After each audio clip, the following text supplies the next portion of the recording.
We've created more than 3.4 million jobs since the election. If I would have said that during the election, those people back there, fake news, they would have said, there's no way, look, he exaggerates. I would have said 3, I wouldn't have said 3.4, I would have said 2. I would have said 1 million jobs. We created 3.4 million jobs since the election. And I will tell you, if the Democrats got in, instead of having an almost 40% increase in stock markets and all of the things that you see every day, and that's despite a little disruption in trade because people don't understand it. The reporters don't understand it. A lot of the stock markets don't understand it. But we are way up in every way. And if I wanted to be nice and easy, just let them continue to take advantage of us, but ultimately would be paying the price. It was time to do something about it. So the trade is going to be fantastic. We're going to end up with really great trade deals. And fair trade deals. I don't even mean great. I'm not looking great. I'm looking for fair trade deals. They are so far out of balance and out of whack, and they're going to be changed. So 3.4 million jobs since the election. Unemployment claims are at the lowest level in 44 years. And African American unemployment and Hispanic unemployment are at the lowest level in recorded history, in the history of the country, the lowest level. And women unemployment, lowest in 21 years. And if we keep going, within about a month or so, I'll be the lowest also in history. Wages are rising for the first time. So the employers, I'm not sure the employers are too happy about that, but it's a good thing. Wages for years, I mean, I'd go out and I'd campaign. I'd talk about people making more money 21 years ago than they made today. Well, now their wages, for the first time in about 19 years, are going up, and our workers deserve that. We had people working 3 jobs, 2 jobs, and they were doing worse than they did 20 years ago. That's not happening anymore. At the heart of our America First economic agenda are massive tax cuts, which we got with Kevin and all of the folks up here. We got approved, not since Ronald Reagan, and ours are bigger, and our plan is much bigger, and our reform. We got Anwar. We got the individual mandate knocked out. That was the beautiful Obamacare disaster.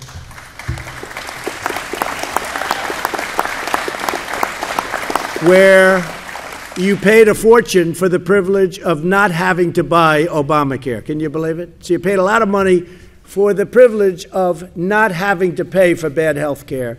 So we've done a real job, and we just got association health care approved, which is going to be incredible. You associate as companies, as people, and you're going to get great health care, highly competitive at a much lower price than you've been paying. It's all kicking in right now.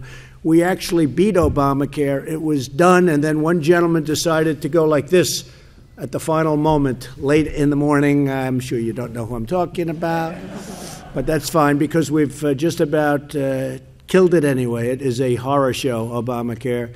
So we have that, and we're going to be announcing another health care in the next 2 weeks, done by Secretary Alex Azar, who's one of the great executives, that he decided to come over here at a very substantial pay cut and run something like it's like playing a violin by a great talented person. He's done an incredible job, and we're going to be announcing health care, another form of health care, in about 2 weeks, and it's going to be very exceptional. We've done things in terms of health that have been, you know, if you had a problem, you had a kind of a health problem that was just real. You had to go to different countries to look. We have right to try. For years, they've been trying to get this approved. Right to try.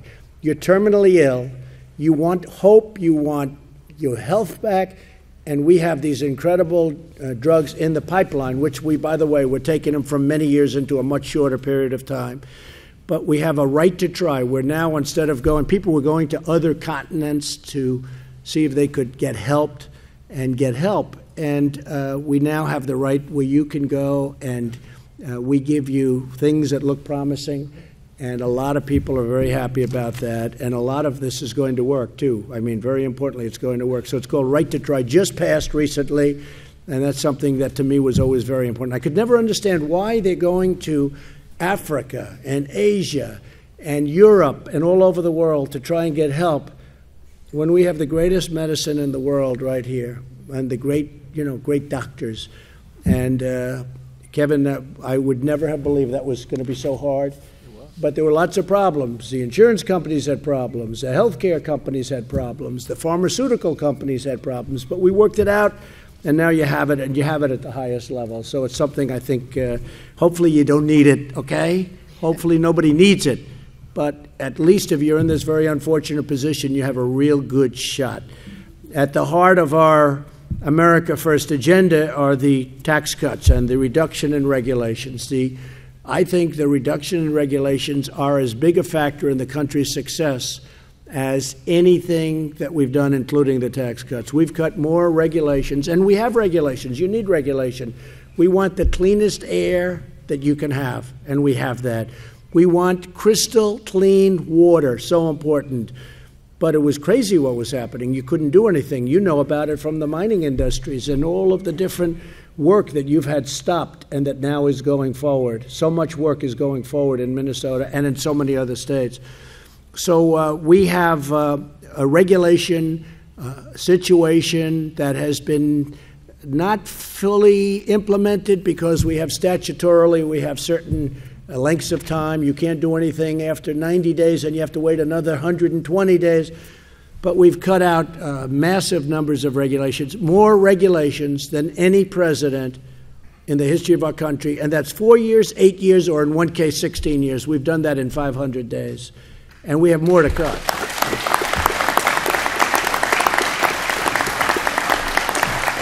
As you know, in Minnesota, we've set a record on expansion of American energy.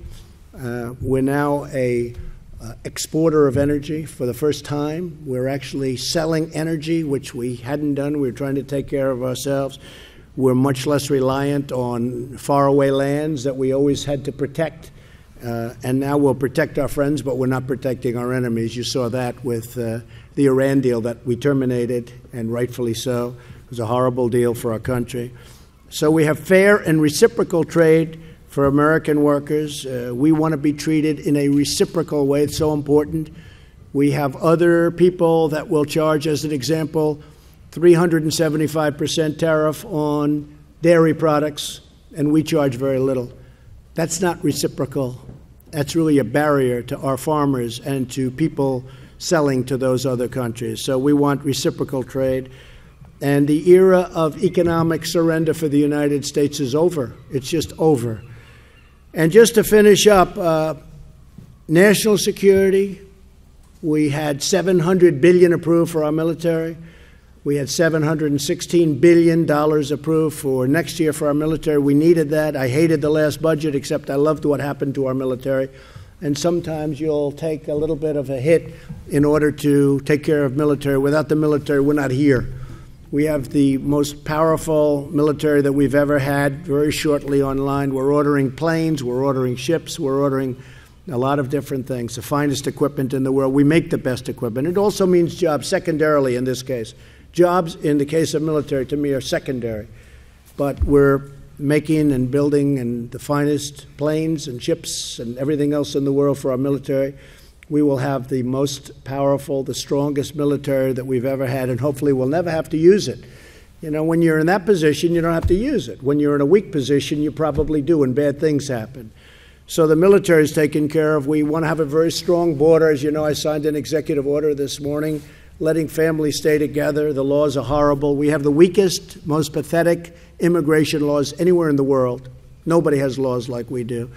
Mexico, which makes over $100 billion a year with us, but we're changing that. Mexico, with the NAFTA deal, makes a fortune. They have very powerful immigration laws. They could stop the immigration on the spot, but they choose not to do it. I made them do it with respect to the caravan from 3 weeks ago, where 2,000 people started and about 100 people got through. But they could stop. They have a 2,000-mile journey up Mexico. Mexico doesn't stop the people. Well, we're not going to put up with it, and I'm going to make it a part of NAFTA that they have to. In the meantime, we're working on laws on making them very strong, but we have to make them compassionate. We hire thousands of judges. No other country does this. Judges. We don't want judges. We want Border Patrol. I want Border Patrol. They're not supposed to be in the country. They're not supposed to be. Now, they can enter at your port of entry, and that's fine. But we have to have control of our borders. And once we lose our borders, we lose our country. We don't have a country. And once we ease up and say, oh, gee, everybody, please come up, we'll have millions of people flowing through. You have plenty of problems up here in Minnesota with respect to people coming in.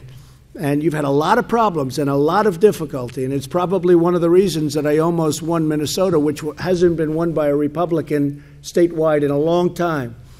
And you've seen a big difference already in Minnesota, tremendous difference. A lot of things have happened, credible things have happened having to do with immigration in Minnesota since we got in. So we have to have strong borders, totally strong. We can't put up with the nonsense. At the same time, we're doing it with compassion. And I signed an executive order keeping families together because I think that's probably a very important thing to be doing. And I also think that it's the right thing to do. But we haven't let up. We're very, very powerful at the border. We're going to need the wall. It has to be built. We got to stop the drugs from pouring in. We have to stop people from coming in if they're not authorized to come in, if they don't go through the process. You know, we have tremendous numbers of people that have waited for years and years and years to come in, and they've gone through a process, and it's been a hard process and a long process.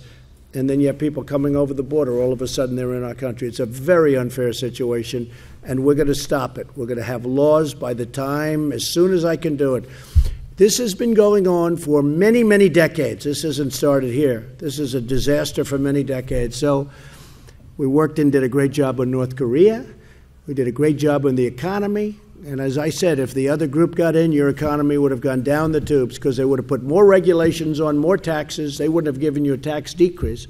They would have given you a massive tax increase. Nancy Pelosi came out the other day. She wants everybody to pay much more taxes. She wants to end the tax cuts, and she wants people to pay much more taxes. You do that, you will totally kill this economy. You'll kill the country. So instead of going up, and you'll see what the numbers are, they'll be released fairly soon for the quarter. But you look at GDP at 3.2%, and I think they're going to go much higher. I mean, we're doing so well. But if I would have said 3.2% to those people back there, nobody would have believed it. And we're doing 3.2%. We were at 1.2, and I'm telling you, we were headed down. We were going down because I sort of love the way they say, Obama did the economy, Obama. If Hillary Clinton got elected, our economy would be a disaster right now, be a total disaster. And our trade deals would have gotten worse instead of gotten better. So we're very proud of what we've done. We're very proud of this state and the people of the state of Minnesota. They are incredible people.